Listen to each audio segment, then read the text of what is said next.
Vários nomes podem significar a mesma coisa e que o vento tem uma força que a gente pode usar.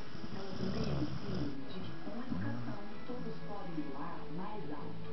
É bom aprender com as coisas do dia a dia e é assim que o telecurso ajuda a transformar vidas. Procure nossos parceiros e faça educação de qualidade. Acesse telecurso.org.br e saiba como estudar. Nesta terça, Fátima e Sueli vão entrar no clima do Dia dos Namorados. Eu ganhei!